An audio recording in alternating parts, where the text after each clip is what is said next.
Welcome to Life Mastery Radio with Todd Allen and Jackie Bailey, the show that dives into the science of higher consciousness with inspiring topics such as abundance, intention, health, manifestation, love, and transformation. Join Todd, Jackie, and their guests of leading authors, speakers, coaches, and entrepreneurs weekly at 10 a.m. Pacific. Learn to live a peaceful life with intentional mastery. It's all right here with stories and messages to support your well-being and most evocative dreams. Now, here's your hosts, Todd and Jackie. Hey, it's another groovy day, and most of you know, but I'm going to tell you anyway, that's because I make it that way. And after our guest last week, so the minute I wake up and open my eyes, I've automatically started to think it's groovy. I no longer wait for my feet to hit the ground. It's just, I know if I wake up, it's going to be a groovy day, and that's the way it is. Things might change, things might happen, but I can always think back and say, hey, I started out groovy. All I got to do is maybe take a break, think differently, get a different perspective, and 99.9% of the time it turns around. If not, eventually it will. I just have to wait long enough. As always, well, I want to welcome everybody to Life Mastery Radio. This talk show brings you great thoughts and ideas for you to use on your very own life mastery journey. And we have an amazing guest today with an amazing book, and I guarantee that we're going to blow your socks off. We'll see at the end of the show if that didn't happen. As always, I have my amazing, today's word of the day is amazing. I have my amazing co-host, Jackie Bailey. Hi, Jackie. How are you? Hello. It is amazing, right? We can make it amazing. I'm looking out at the beautiful sunshine. It's winter, but it's one of those beautiful days in winter where the sun is shining and it's crisp and brisk outside, and the leaves on the ground are crunchy. I love crunchy leaves. So it's one of those great days. Do you think, so Jackie and I are in the great PNW, that would be the Pacific Northwest. Do you think winter has come? Old man winter? Is it old man winter, or what is it? Is winter come early? It feels that way, doesn't it? It's like we went from 70 degrees to 40 degrees overnight. No, I was thinking about that too. And we've experienced the elements all within like 30 days, right? We had fire, we had wind, power was knocked out for a while. We had torrential downpours, so there's water. And well, I'll have to search around for Earth a little bit. Yeah, well, leaves are falling. Is that Earth? You got the autumn. That's why you're my amazing co-host, because you always back me up when I lose my train of thought. No, I'm just kidding. Yeah. So tell us, how are things cooking at the Speak Feed Lead project? Well, we are coming upon Thanksgiving season of gratitude. And therefore, we are thinking about the reasons that we have to be grateful for our voice. Many of you don't know, I work with young people, ages 10 and up, and empower their voices with public speaking and leadership skills. We are the Speak Feed Lead project. We are a nonprofit. And as we approach this time of gratitude, we are holding an event the day after American Thanksgiving. It's going to be called Speaksgiving. And it's opportunity. It's a 4-hour live streaming event where our students are going to be spotlighted, and anyone who wants to come on will be spotlighted as well. And they can talk about why they're grateful to have a voice and how they are speaking up and speaking out to the world. So it will be called Speaksgiving. You can find it on our website if you go to speakfeedlead.org. And then click on the link that says Giving Tuesday, because it's in conjunction with Giving Tuesday, which is on November 29th. But Speaksgiving will be a few days before that. So come and join us on stage. So if somebody that looks like me as a little kid shows up, you won't blow my cover, right? It's not just for little kids, but you are perfectly in that ballpark. With your personality. I get so look on. Oh my God. But no, anyone can join. It's just that our students, when they come on, they're going to be given priority to speak out. but everyone who's there will have opportunity to talk about Very cool. their And grace, the way that they're grateful for that. again, they can find out more at speakfeedlead.org. Yep, absolutely. And go to the Giving links. Tuesday tab and you'll see all the information about that. And if I just want to remind everybody, if you have a little one, a little human, and you think they have, you know what? I'm just going to say this. All little humans have a voice. And what Jackie does is shows them how to get that voice out of their heart and into the universe, basically. And she has students on summits all over the world, and they're being requested from some of these summit hosts, and it is truly an amazing experience. Can you imagine being a 10, 12-year-old kid and getting international, worldwide exposure, talking about your message? Messages. Yeah, I mean, they know what they want to say. It's just that they've never been given the opportunity before. And so it takes a little bit of weaseling out of them to say, hey, if this is what you want to talk about, then let's craft this in a way that's going to be really powerful for the audience. Jackie shows them how to do it, and they have it. It's already there. Yeah. They take right off, and they just, I mean, the return on investment for a younger person is, well, it will last them the rest of their life. And some of these kids I watch that Jackie showed me, I'm thinking, the first thing that comes to my mind is that kid's the next president, or he's a future president of the United States, right? I mean, he's already got a jump on how to communicate, how to express his feelings, how to express his thoughts and ideas. That's turbocharged button right there. Absolutely. Yeah. Into life. Real good moments. Cool. Well, I want to remind our listeners today that today's show page is at www.lifemasteryradio.net or .com, whichever one you prefer. And any links that we talk about will be right there. Jackie will write a blog post about today's show, and I'll post links to the YouTube videos, so everything is right there on Life Master Radio. If you want to stay informed, sign up for our newsletter. Jackie creates a newsletter every week. It goes out, highlights who's been on the show, who's coming on the show, and of course her blog post about the most recent show. It's pretty cool. While you're on that website, check out Jackie and I's book. Jackie wrote a book, and then I said, well, if she could do it, I could do it. And I wrote this one, 6 Keys to Life Mastery. It's a really quick read, and it's just 6 key elements that I discovered in my life, late in my life. And I thought, if I was younger and had these keys, I would unlock so many doors. So there you go. And Jackie's book is right behind her, Self-Centered. Yeah. Self-centered leadership, and she's got other stuff too. No problem parenting out there as well, helping you to learn how to speak to your kids in a way that allows them to have their voice. Well, something else that's pretty cool that we should mention is you're coaching high schoolers for entrance into college too, as well. Yeah, in fact, I just worked with a couple of kids in the last 2 weeks. One is on her way to Brown University, and in the application process, where she really wants to go to Brown, they require a 1-minute video. So we worked with her to help her craft a script of what she could say about herself and the experience that she's had in life. And then a videographer helped her to put that script into a video and add some images and other special effects. And turned out brilliant. That's pretty, isn't that pretty standard now? I mean, for acceptance?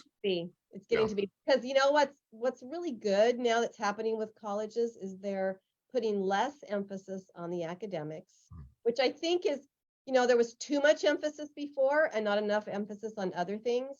And so I like that they're easing off on that.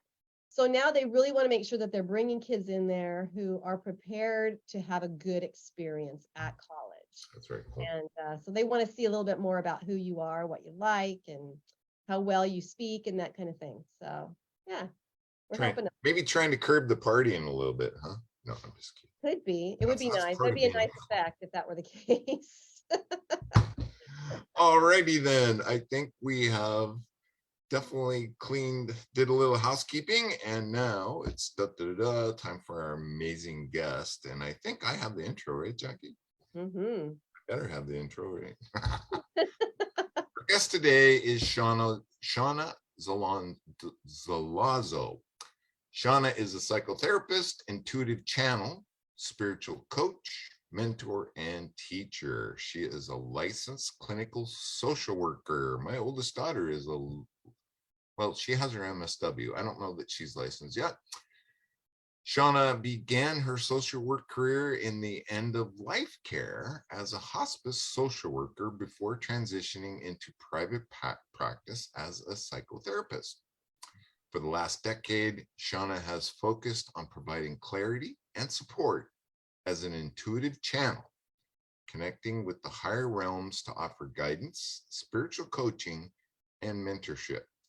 Trained in many healing modalities, Seana is also a former elite runner and two-time Olympic trials qualifier in the marathon, as well as a former competitive triathlete. That takes some amazing, what do I want to say, endurance. Stamina for sure. Stamina. As a surfer today, Seana uses her relationship to sports as a medium to be sacred relationship with the temple of her body. And you can find out more at seanazelazo.com. She wrote an amazing book, and we're going to talk a little bit about that book today, I think. I don't think, I know. It's called The Way of Inanna, a heroine's guide to living unapologetically. Seana, welcome to the show. How are you today, my friend? I am so well. Thank you so much for the opportunity to connect in this way. I am so honored to be here, and I'm really excited for our conversation today. Yeah, me too. I scanned through your book. I watched some of the other podcasts that you were a guest on, and completely, and do I want to say enthralled or just hungry for more. And so now I kind of scanned your book. I'm going to read it totally because I have this fascination with ancient culture and what they believed and what they followed and guided. And that's where Inanna comes from. Is maybe you could give us a little bit of backstory about Inanna. Absolutely. So Inanna is the Sumerian goddess of love and war. So she has many epitaphs. She also is known as the morning and evening star, which is the connection to Venus. She's known as the goddess of thunderstorms and rain, as the queen of heaven and earth. And her myth, the descent of Inanna, was the earliest really story of ascension. Precedes the story of Jesus's resurrection. And this was a myth that was uncovered in the ancient city of Nippur, which is near the modern day city of Baghdad. And it was written on clay tablets in cuneiform, like her other mythology, and pieced together and translated and really delivered as it was written. So it wasn't reinterpreted, it was translated. And that stands out in such a beautiful way, in the sense that we are able to read it today as it was written, without being filtered through an agenda or a different perspective. And her mythology is so profound and relatable. She is a goddess who truly insists on her physicality. So I find her a goddess who emphasizes that humanity is a doorway or a path to our divinity. So in that way, I find her a beautiful role model, and continuously offering through working with her intuitively, through connecting with her in a devotional way, and through reading her mythology, I find she gives us a path to ascension, to our highest evolutionary expression, and a path to a new way of living on the earth plane, which is really, she as the goddess of love is embodying unconditional love. And that's really the message we need right now.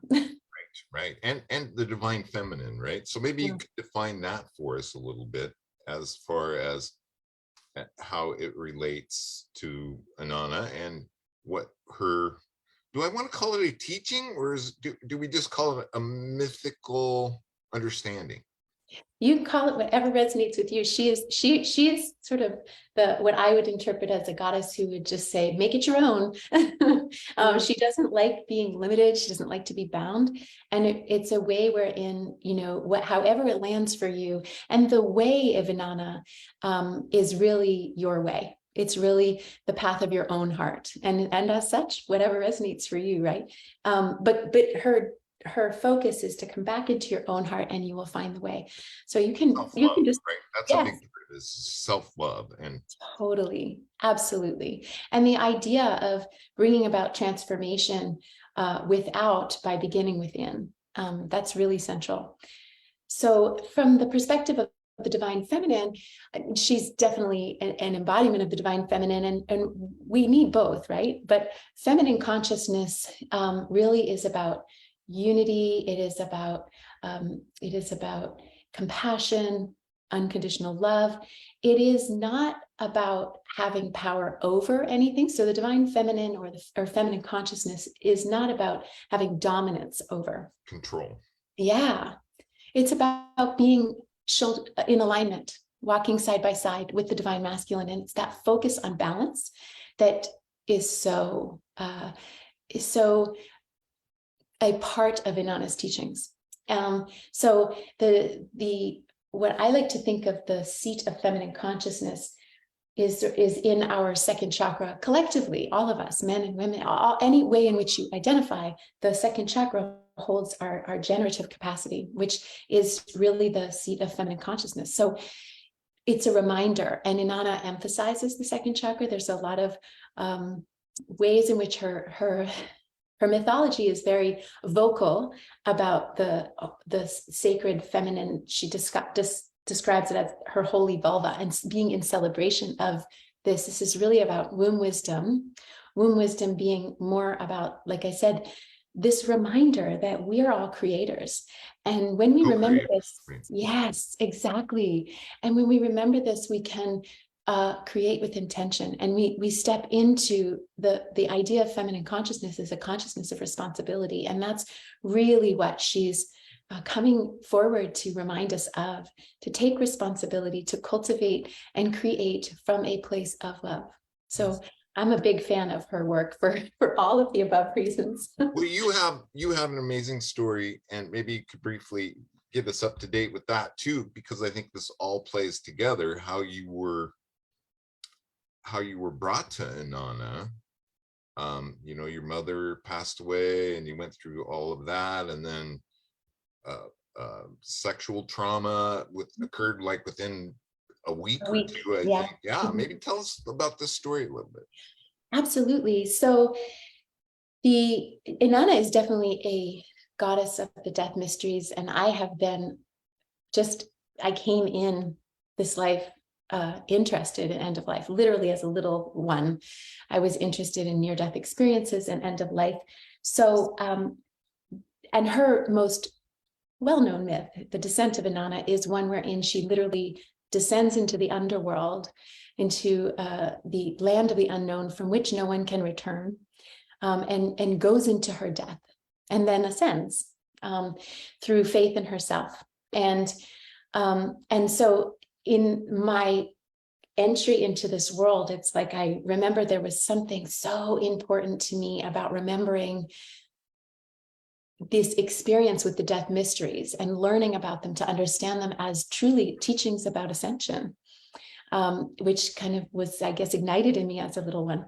So when I was 19, my mother took her own life.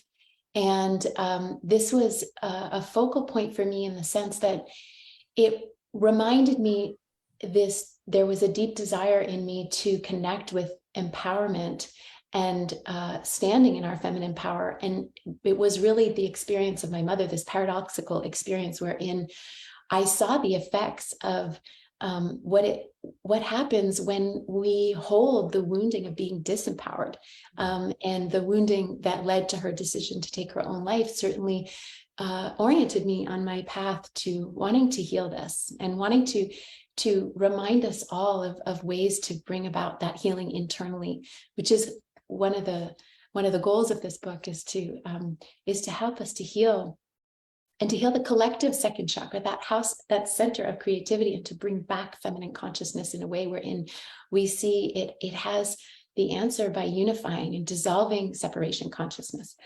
So through the experience of grief that I went through with my mother's passing, and then to your point, a week later, I experienced, and as I detailed it in the book, I experienced a sexual trauma, a rape that happened, which also felt, of course, to the 19-year-old in me, was extremely traumatizing. But in retrospect, and after I found the mythology of Inanna, I came to see that these are like, these were my initiations. She goes through in the underworld, she comes to 7 gates in the underworld, which are like the 7 levels of her initiatory process. And at each gate, she's asked to remove one of her royal garments, which is symbolic of letting go. It's symbolic of this purification process. And she created a framework for me to understand challenge. When I began to look at these experiences from the lens of initiations, I was able to move from a disempowered experience to an empowered experience. And the fact that with the experience of my mom passing, it was like a heartbreak. So it was a wound that showed up in the heart chakra that I was forced to pay attention to and bring healing to. And it took a while. And certainly this violation that occurred to me, this sexual violation, was a wound that showed up in my second chakra. So I also saw this message conveyed through that experience that was very much like Inanna's. I was encouraged to heal these 2 centers. And this is something Inanna emphasizes. She really brings attention to the fact that she is goddess of love, to the heart center, and her very overt celebration of her second chakra, of her holy vulva. This is her myths are deeply erotic and very different than we would perhaps expect. They're not shy, if you will, as a people. And this is a beautiful message for us to reclaim our sense of sensuality, sexuality, and to heal our generative center. So my personal experiences sort of, I would say, activated these 2 centers for me and made me, in essence, remember my own connection to Inanna. So when I found her a little bit later in my life, I could really see myself in her story. Yeah. And so how did you find her, though? Is she a real person that lived, whom we have records of now, or, because you referred to it a few times as mythology, is she a representation of the divine feminine and not an actual person? So what have you learned in that regard? I love that question so much, because again, it lends itself, she is all about giving ourselves permission to evolve, and her myths really speak to the plasticity of our evolutionary process, and that we can move and shift and evolve. And so you could say there's a desire on her part to be blurry in a bit of maybe deliberately. She has been described from scholars as being androgynous.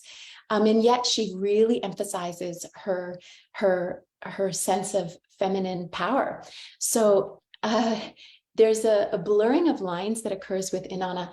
And so there are individuals that really resonate with the idea that the Anunnaki were individuals that came, or beings that came and were present on the earth plane.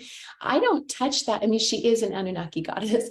I leave that because I love the idea of it's up to you. How does she resonate for you? When I think of that notion of, in the work that I do intuitively, in being in connection with the higher realms, what I've come to realize is there's no difference between those that I'm connecting with in the here and now in the physical, and receiving that information from the non-physical, or from non-ordinary states of reality. So I love that question so much, because you're really emphasizing what is so true about Inanna, which is this she emphasizes release being bound. There's no, don't define me in any way. I am who I am, and I will change my mind, and I will evolve and continue to evolve. And I love how she, she's really, there's a big resurgence in her at this time, because she has such a power. And I think it's very, very applicable in the now. First of all, she's incredibly relatable in the sense that she really embodies her polarities, which we can all see in ourselves. She can be loving and angry at the same time. She's depicted quite a bit as being impatient, and yet she's unapologetically herself. And that is so refreshing for us as we kind of explore the shadow aspects of self, and truly understand, what does it mean to be unconditionally loving? We have to integrate all aspects of ourselves and not deem some parts of ourselves acceptable and others, not. So she highlights this, but in part, she does this by saying, in essence, sort of like, you don't define me. I am who I am. So I love your question for this reason. It's however it resonates for you. All right. Well, how did you discover this? Were you interested in history? Because I've never heard of the Sumerian people. Yeah. So are they real? Are they a real civilization that existed? And you said mentioned Baghdad. So Yes. yeah. So tell me about how you found this out. Sure, absolutely. And yes, ancient Sumer is the sort of the Fertile Crescent, the cradle of civilization. And this is where we had our first writing. In fact, there is a beautiful poet, high priestess and princess named Enidwana, who was literally is known as the first author to sign her name to her work. And she is from this area, and she was a high priestess of Inanna's father, who's Nana, the moon god. So she was a high priestess of Nana, but her heart belonged to Inanna. So she has 3 long poems that were written in cuneiform and on clay tablets that reveal the beauty of Inanna. So these people were so just very, very, very deeply moved by I would say, the connection to the divine and the cosmos. And why my personal way, the way in which I discovered her, was in my deep dive into the divine feminine. I have long been connected to the desire to recover this, I want to say, empowered perspective of the feminine. Again, looking at what I saw in my mother, it felt like, she was carrying many past lives of being sort of, oppressed. You could say, yes, and being seen, she was, we're both super intuitive. So I can only, I can feel the ways that she was identified as heretical or, seen in a way that was disempowering for who she is.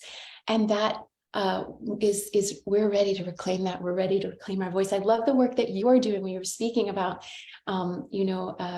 helping these young people gain their voice. There's nothing more important. And it's just so powerful, the work that you're doing. So thank you for doing this work as a mom to a 10-year-old. I mean, oh, bless you.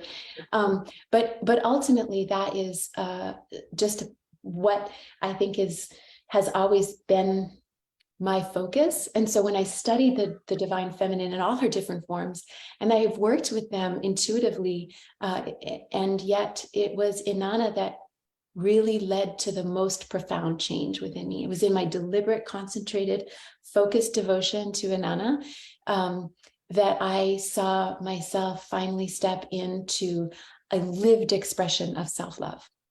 So I hold her up for this reason, because it worked for me. Well, and that's kind of, if it works for you, it works. And so the book is all about the story of Inanna. You have some of your stories in there. Give us an idea of what it looks like to live unapologetically. Oh, brilliant question. Okay.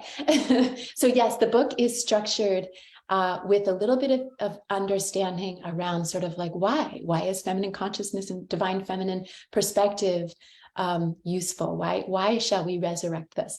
And then I go into her different mythology and I structure it as gates. And so each chapter is one of the 7 gates, which offers an analogous contemporary struggle, like addiction, for example, or working with addiction, or body image and self-esteem, alongside her mythology to make it current in the now, and demonstrates with a healing intervention that's offered at the end of the gate, which is a ritual or meditation to help transform and heal that particular center. Each of the gates are related to one of the 7 chakras. So for me, this experience, and why I think it's really a useful focus, is that it gives us an opportunity to see our lives from the lens of an initiation. It's a very different way. It's basically showing us how to, in essence, see how everything that shows up in our life is really meant to support our spiritual evolution. Wow. I want to make sure I answered that question. I might have gotten off track. Well, it's just, what does it look like to live unapologetic? Oh, yes. Thank you for reminding me of that piece, because I was so excited about the fact that you asked that question, because to me, unapologetic, it's not a sort of like, it's not like in your face kind of thing. It's truly what occurs when we love ourselves unconditionally and we look at all parts of ourselves and we say, hey, all of you come to the center stage. You deserve to be on center stage and you deserve to stand in your glory. And, it's interesting because many of us have ambivalence about owning our glory for the ways in which we can feel it create discomfort in others. And, working with Inanna has really helped me see that perhaps if we're standing in our glory and someone is uncomfortable by it because they're envious or something, how do we know that there may be a way wherein triggering some of that reaction in the other is perhaps the catalyst that individual needs to follow suit, to step and move into their own self-love. So it's an opportunity for us to just truly, truly honor ourselves. And when we do this, it changes how we interface with the world. This is ultimately so central to her message, because what she's really saying is, she's in alignment with the Hermetic law of as above, so below. So what she's really emphasizing is she's saying, transform internally, harmonize the instrument of your own being to unconditional love, and that will dramatically impact the world, the way in which you interface with the world around you, and change the world. Yeah, it starts within, and then the projection is all about that too. And that's sort of a reaction to being unapologetically who you are, allowing yourself to be you, and which will then allow you to allow everyone to be who they are. And all of a sudden, separation begins to dissolve, and we see our interconnection. So, what does that process look like?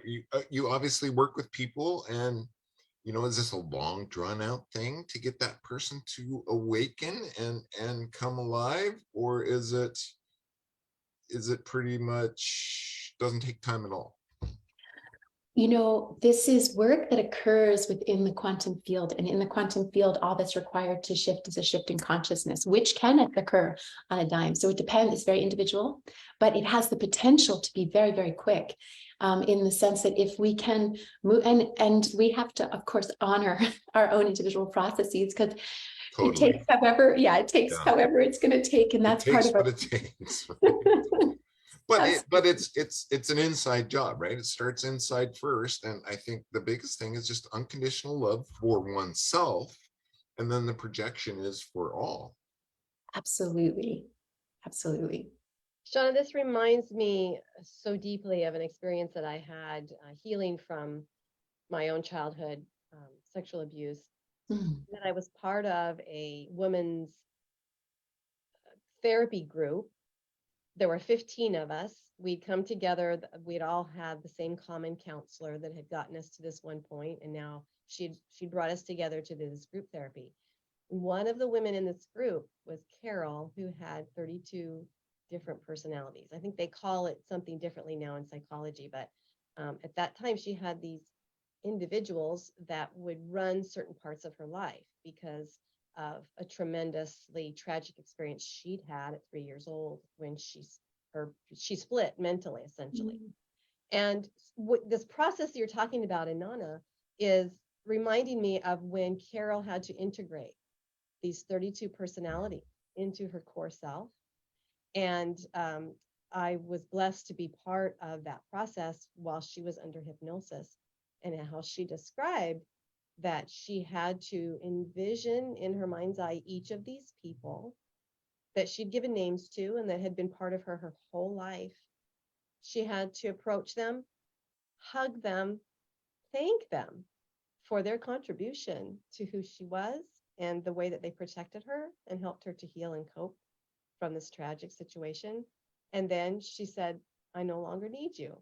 You can, you're truly part of me. And she did that with all 32 of those people. And so this process that you're talking about is a lot like that. And I saw the power of being able to look at every part of ourselves and show gratitude for what that part of us, whether we like it or not, has done to either help us to heal or that has formed who we are. And I think that's really part of the divine feminine, is being able to work through that process with that power in mind and then come out even more powerful than we were going in. So I think that's beautiful. Is there anything within the experience of Inanna's journey that is similar to something like that? Oh, absolutely. And what a powerful story, and really just so amazing for her to have had the opportunity to be witnessed in this healing as well. Just that witnessing is actually something that's quite central to Inanna's mythology, and that takes place in the descent of Inanna. The witnessing is a powerful experience for us, the witnessing of our self-acceptance and allowing us to be who we are and holding that sacred space. That actually, there is a whole aspect of the descent of Inanna wherein two beings are sent into the underworld to help restore her to life, and they do just this for her sister. So it's this actually happens for sure. And it's interesting because in the underworld is ruled by her sister, Inanna's sister, named Ereshkigal. And I think of her as her sister self. So as you're describing this, for sure, you can think of these many aspects of self. And there is an integration experience that happens there where Inanna she's dead, and her sister Ereshkigal is lying on the floor, writhing in what looks like labor pains. So there's this contrast of life and death, but it's, to your point, there's these two aspects of self, and they are merging and integrating. So this is absolutely part of her mythology. Absolutely. Wow, that's beautiful. Yeah. I'm reminded just by that discussion of, there's three people that are affected by anonymous giving, right? Mm-hmm. There's the person that receives, the person that gives, and most importantly, and the most effective is person that witnesses. Mm-hmm. So Absolutely. that just reminded me in that discussion.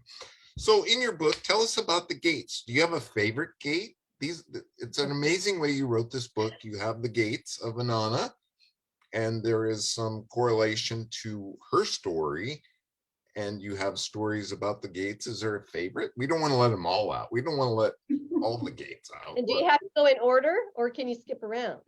You can absolutely skip around. Great question, because she would, like I said earlier about the blurring of lines, she would definitely say, I don't move sequentially. It's whatever resonates with you.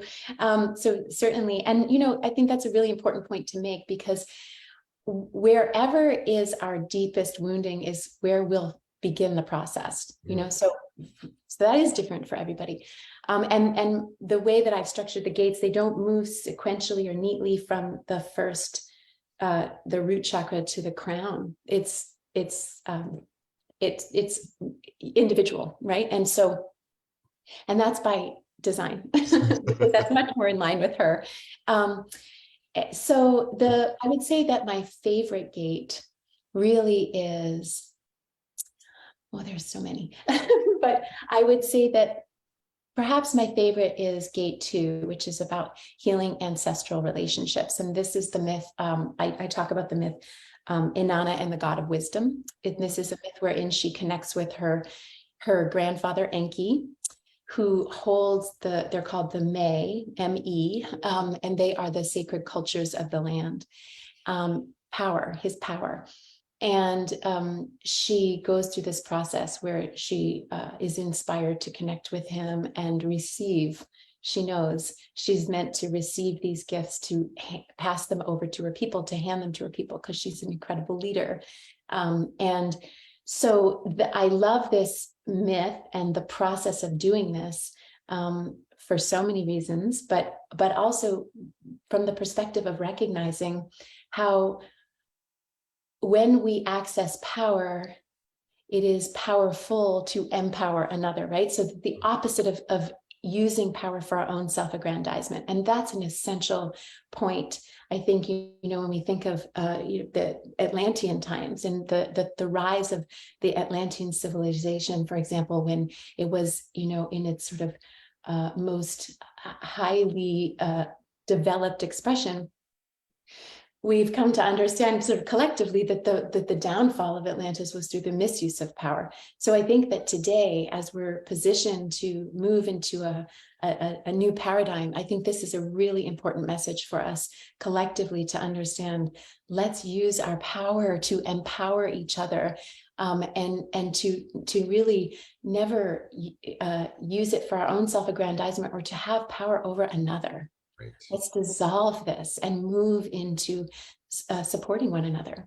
So I love that gate.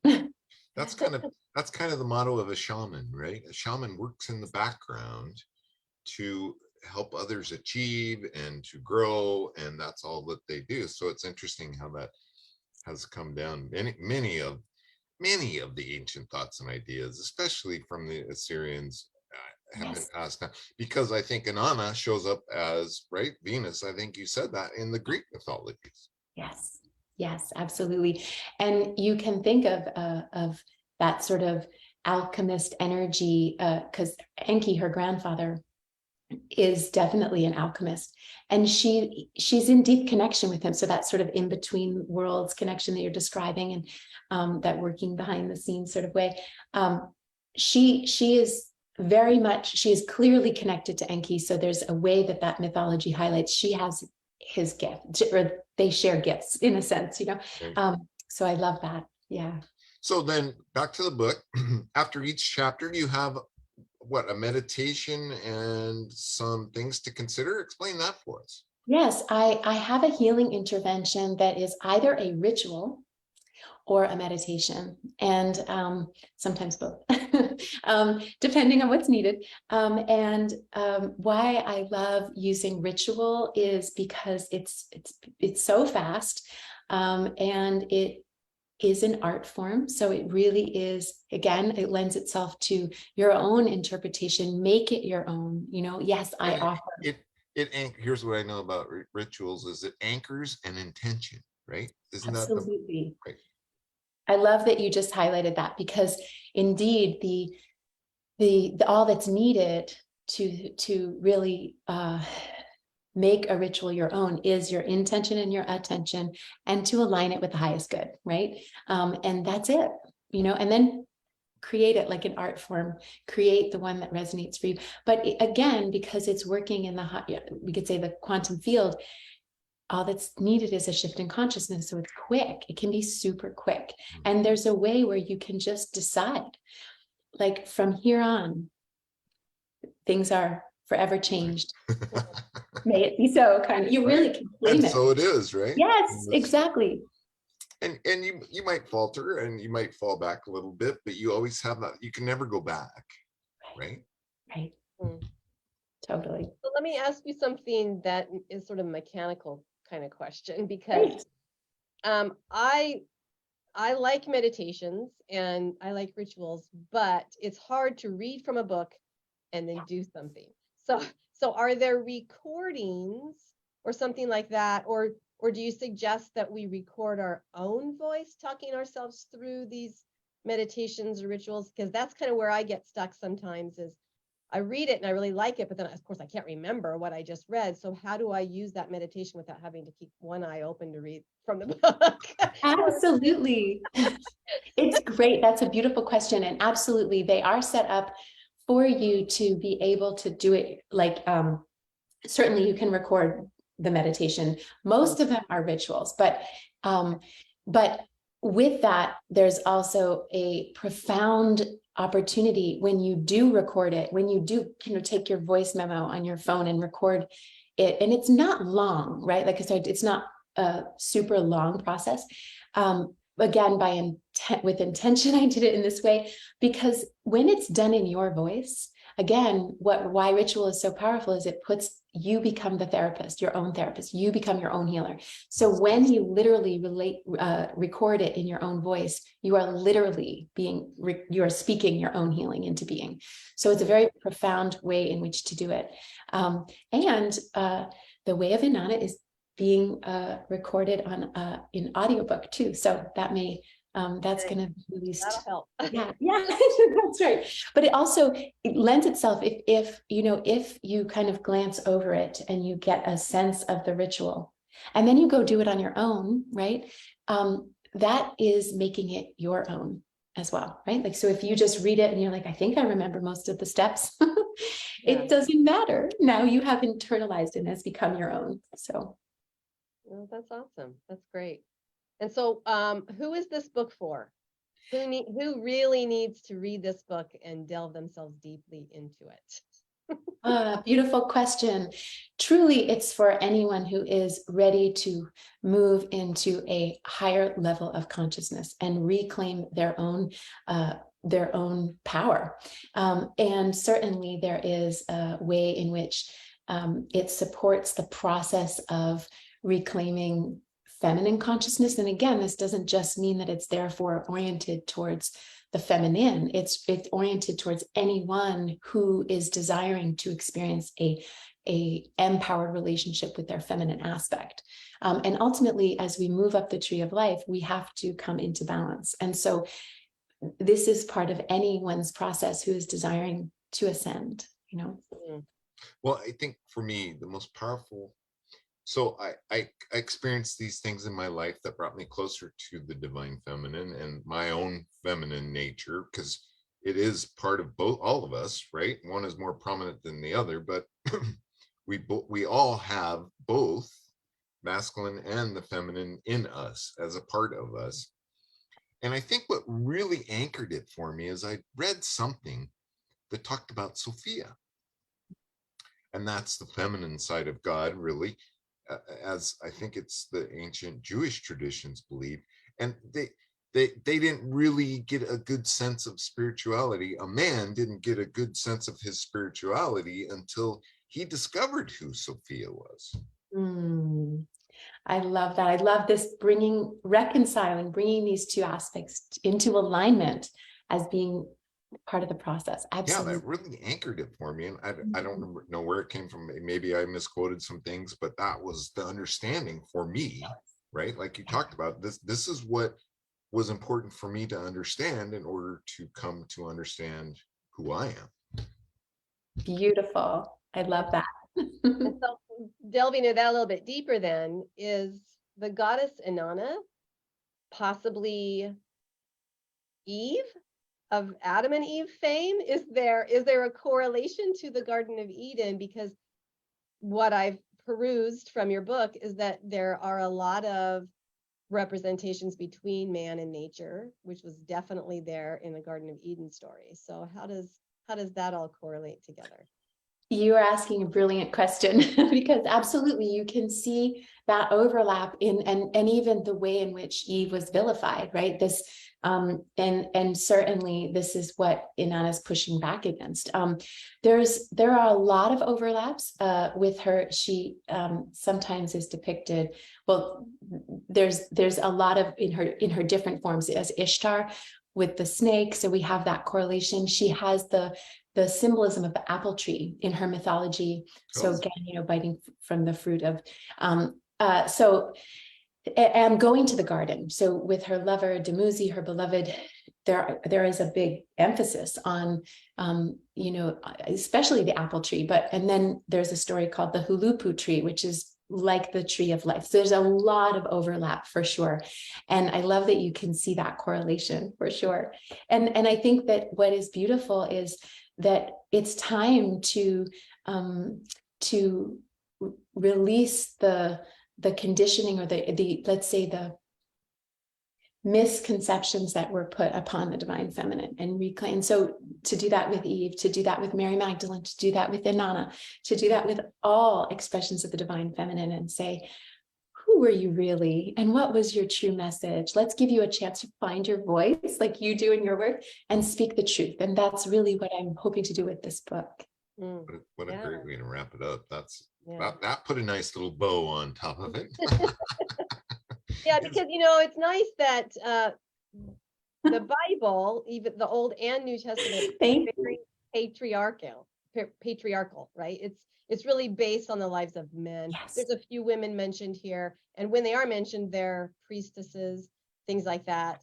And so it's nice to have maybe the other side of that story that might be happening in the same time frame with the same types of people and civilizations, and be able to say, all right, I can see now from both sides how they're both needed. One has been misrepresented or underrepresented for a very long time, and so oppressed. I think oppressed would be the good word. Yeah. Absolutely. For oppressed for political or for control, right? Well, it's possible too for protection. I mean, because we know that the divine feminine is an important part of the whole story, but because we also know it can be taken advantage of, it can be skewed, it can be tragically abused, then perhaps there was a protective aspect of it too that's been kept hidden for long enough that until we're ready to hear it. Awesome. Good point. And are we ever ready to hear it? Absolutely. I am woman, hear me roar, right? Yes, 1000%. Well, and I think more and more archaeologists are revealing things. There's some amazing things. I mean, underneath the Temple of Isis right now, they may have found Cleopatra. Wouldn't that be amazing? And I know, wouldn't that? I spent some time in Egypt and know that Temple of Isis, truly a full moon, and all you could hear was millions of frogs. I mean, we watched the moon and the sun come up. It was just talk about being moved somewhere. Oh my goodness, ladies, it looks like we have 4 minutes left. And is there a last minute message, Seana, that you might have that you would want to relay to our listeners? And tell people how to get a hold of you if they want. Yeah.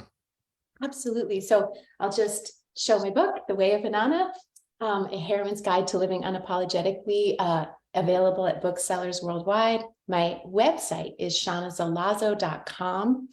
And the message I would like to leave you all with is to give yourself permission to evolve, be who you are, and use the discernment of your third eye to allow yourself to honor your truth. And as you do this, you will give permission to others to do the same. Live unapologetically. Yes. You've got a podcast starting. Tell us about your podcast and how can we listen to your guests and your interviews? Yes, absolutely. So that's going to launch in December, and it will be on all of the traditional Spotify and such, but it'll be through the platform of Sacred Stories. And I will have that information on my website, and certainly promote that. And I really am looking forward to the guests and the opportunity to connect and share their brilliant wisdom with the world as well, and how they align with Inanna's message.